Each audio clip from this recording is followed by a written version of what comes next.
welcome to the Healing Mama podcast. I'm your host, Danny Bonsignor, and I am so thankful you are here today. I pray that I can help encourage you to feel, to love, to heal, and to help encourage you to view all of your experiences, your conversations, and interactions all through a lens of love. All right. Hello. As always, I am so happy you are here today, and I hope you are experiencing answered prayers, immense joy, and all of the good things. But if you are not, and you are in dire need of a pick-me-up, then I am especially happy you are here today because, same, you are not alone. I really enjoy honesty, but also privacy in my personal life. I have seen too many big influencers, podcasters, and authors share too much on social platforms and how it has had a negative effect on their personal relationships. So, without saying too much, I will say the last couple of weeks have been challenging for me, so to speak, in many different areas. So many changes happening, lots of uncertainty, lots and lots of tears have been shed over so many different things, and also hormones. Hopefully, women everywhere can understand what I mean by just one word. I have had to take a really emphasis on the word really uncomfortable look in the mirror lately and ask myself, what can I control? What can I improve on for myself and for those I love? So my question for you today is, what do we do when life isn't all sunshine and rainbows? This is me showing up when it feels seemingly impossible, turning my challenging moments into lessons and rising even when I don't feel like I have the strength to rise. I am committed to not only talking the talk, but also ensuring that I am walking the walk. And as a human, I don't believe that you can be strong all the time by yourself. For me, my faith gives me strength, and when I don't feel like I can do it, when my triggers seem more triggering, and as women, we get the joyful experience that is hormones. And when our hormones are shifting and anger comes easier than patience, what do? I want to get into the deep of it. I don't want to be just another surface level podcaster sharing trendy information that doesn't actually work in the long run. Of course, doing things like being intentional, repeating over and over the kind of mom I want to be, pausing before reacting, all of these things help in the moment, but what are we doing when things get dark? What are we doing when we seem off, when we are more short-fused than usual, when we start seeing more negative than positive? What are we doing when we just aren't in it? When we don't seem to have the energy or the emotional capacity to show up for ourselves, let alone our spouse or our children? How are we getting past this? Do we get past this? What are we doing to ensure we aren't spending too much time in the darkness that we forget it hasn't always been this way? I want to talk about this. I want to talk about real life, the good, the bad, and the uncomfortable. Life has its ups and its downs. It's my dream to get as caught up in the ups as I do the downs. I'm trying to think back, and for me, I feel like when my tide is low, I can put more emphasis on the low than I do when things are going my way. The negative always tries to outshine the positive, but this is the year I say no. I don't think it's by chance that I have been in a cloudy place lately, and it's also not by chance that this has encouraged me to dive deeper into my faith. If this is the season I have to go through so that I can grow closer to God, then I am all in. It's November, obviously, and in the colder states, the winter blues has the ability to affect many of us, me included. And as the sun goes down sooner and the darkness literally and figuratively starts to close in on us, how are we getting through this? I want to share some things that work for me and hopefully can either help you or lead you in a direction that can, because despite the change in weather and the lack of vitamin D, we have to keep on keeping on. I am so thankful that Christmas is in December because for me, this is hope and this is light. This gives me joy despite our cold and dark environment. I'm usually the person who has their Christmas tree up on November 1st, but honestly, I haven't gotten around to it this year, and I'm just not there yet. I genuinely don't have the energy or the desire to put it up yet, which is a sign that things are not all sunshine in my world currently, and I don't ever want to pretend that they are. God is currently working in my life behind the scenes, and I'm doing my best to grow through what I am going through. I want to share a few things that have helped me the last few years, and the hardest part for me is showing up and doing the things. But sometimes small steps seem more obtainable and they aren't so intimidating.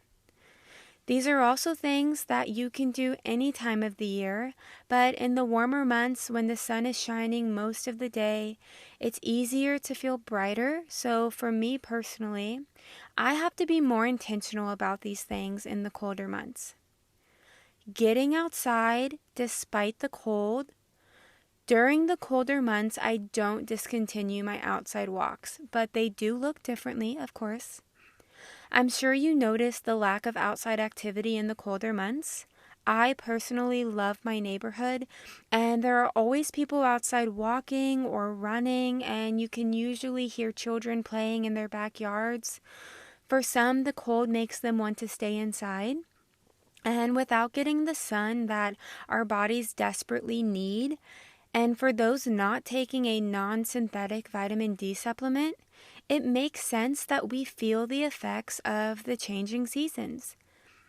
I will never forget December 2021 when I committed to taking a walk outside every day as long as the temperatures weren't so cold they could cause harm. Bundling up and preparing for whatever the weather was, if possible, getting outside during the warmest and sunniest part of the day. It's actually amazing what the fresh air and sunshine can do for you in the winter months. With my daughter in the stroller, this was also a time for me to pray and talk with God, which is when this whole journey to podcasting actually started. Going outside in small increments and playing with my daughter for 30 minutes or less, at least twice a day, even if it's just a 5-minute walk around the block with our dog when it's extremely cold outside. And even if you are someone who hates the cold, the fresh air and winter sun is so, so good for our soul. Community. Getting involved in group activities, even if you swear you don't love socializing or you are introverted, which I used to believe that I was both. Part of being human is our need for human interaction. We actually need it, and winter can be a good excuse to limit your socialization, or at least it is for me. Church, story time at the library, local moms groups, being intentional about seeing your friends and hanging with your family.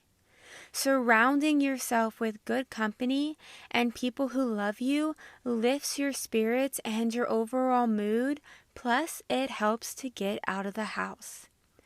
I am definitely a homebody and I don't do crazy schedules, but the days can feel a lot longer when most of your day is spent indoors. Prayer. Being intentional about spending time with God, giving your worries and anxieties and everyday stressors to Him, praying every time you feel like yelling, praying when you want to nag, praying when you feel like complaining, praying over your family and friends. Prayer is powerful, and there's a reason your heart feels lighter and your joy is easier to come by when you spend more intentional time in prayer. Gratitude. Making time every day to be intentional about what you are grateful for. Even 1 minute of gratitude can shift your perspective. Saying things like, "Thank you for my safe and beautiful home. Thank you for my safe and reliable car. Thank you for nourishing food and my family's strong and healthy bodies." Every morning when I wake up, throughout the day, before I go to sleep, this helps to keep gratitude at the forefront of my mind. And I think it's always important to be grateful. But in the winter months when it's easier to just be enclosed in the darkness, ensuring that gratefulness is at the forefront of our mind every single day, it is so helpful. Tiny tasks that we can do each and every day to help set us up for success during this season. Taking our supplements, drinking enough water, eating foods that don't just taste good, but are good for you, working out or stretching every day, even if it's just 5 minutes. Spending intentional time with our children and limiting screens for all.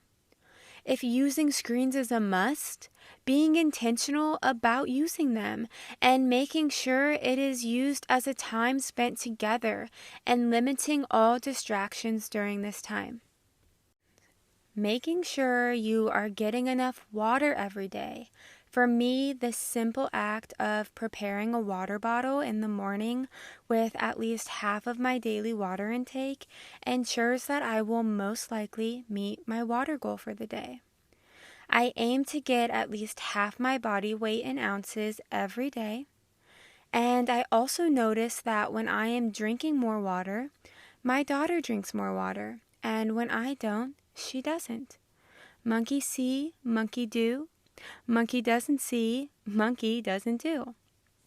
I like to sit my supplements out on the counter, which isn't always pretty to look at, but seeing them every day is a really good reminder to take them every day. Things that you can set out in front of you to remind yourself to do them has been extremely helpful for me. Also, side note, this is especially true for me for laundry. I love clothes, and so I know the whole minimal lifestyle is a big thing for some. But for me, minimizing my wardrobe isn't something I'm willing to do. But laundry can get really out of hand really quickly in my family. And I've stopped using laundry baskets in our rooms to put dirty laundry in. And instead, we just take them straight to the laundry room. That way, I can put them right in the washer as the laundry pile starts to grow or the basket that I keep in there starts to become full. We live in a 2-story house and our laundry is on the first floor. So the act of having to carry laundry down the stairs would encourage me to put off laundry as long as possible. So having the clothes already in front of my washer ensures, for the most part, that I will put the laundry in the washer as our laundry pile grows. It's always amazing to me how such a seemingly simple change can help so much. Another thing that has worked for my husband and I is designating dish days. We have certain days of the week that we are each responsible for dishes. As a stay-at-home mom, not only does this help with not feeling resentful that my husband couldn't read my mind and know that I needed some extra love and help around the house that day, it also helps knowing at the beginning of that day what I am going to be responsible for. Companies have team meetings all the time to delegate who does what so that everything can run smoothly. So why does marriage have to be any different? So yeah, this is what I have for today. Sometimes the simplest of things can have the most profound impact. Staying prepared for what you know is to come. Doing small things to ensure that you can actually do the things that you need to do. For me, this is setting my supplements out on the counter, putting my laundry in front of the washer. These are all small, simple things that set me up for success. Staying prepared for what you know is to come. The bigger picture is not in our control, but focusing on what we can control and taking things one day at a time. Choosing to look in the mirror before we start casting stones at others, especially our spouses. Praying, meditating, showing up for ourselves where we can, and understanding that every day will look different. Taking care of our body's basic needs. Ensuring we are making daily deposits into our spiritual bank account every single day. Giving grace to ourselves and those we love when we feel the most resistant. Showing up for yourself and being a positive role model for those around you, even if they aren't doing the same. Trusting in the Lord that whatever you are going through has purpose, even if you don't see it at this moment, and not allowing yourself to wallow in the darkness. Focus on what you can do in this moment and choose to grow through whatever it is you are going through. I love a good challenge, and I have a competitor's heart. So when I'm going through a challenging moment, I like to see this as a personal competition between myself and the enemy, and losing to the enemy just ain't it for me. This winter, I am winning, and I hope you keep fighting whatever it is that is trying to bring you down. And if this is a season of light for you, I pray you don't take it for granted, that you remember all that you have grown through, and you enjoy it for what it is, a blessing.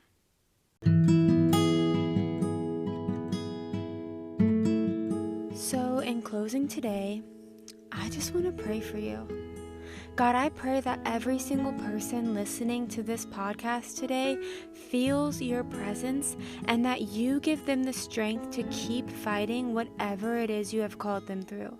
That you shield them from deceit, that you release them from habits that are not serving them, and free them from the distractions that are keeping them from fulfilling their potential. Lord, I thank you for continuing to broaden their understanding, for giving patience as you work behind the scenes to answer prayers.